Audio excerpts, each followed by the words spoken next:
let's make another snow globe.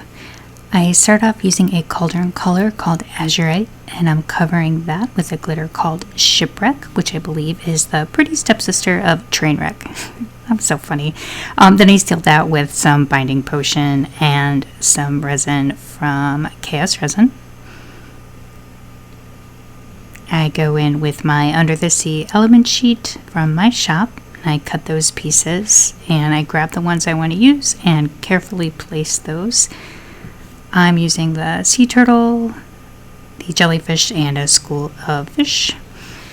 Then I grab some DAP Ultra Clear and I seal the two pieces together and put that down. Then I go in with another coat of epoxy. Then off camera I painted the top and color block there, added more resin. Then I put a few more pieces of that element sheet and some waves and some rocks that I printed out because I felt like it needed a little something extra.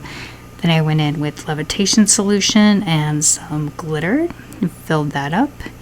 Then I mixed some resin and some glitter and I filled that bottom void at the bottom of the cup. And I put one final coat of epoxy and it was done.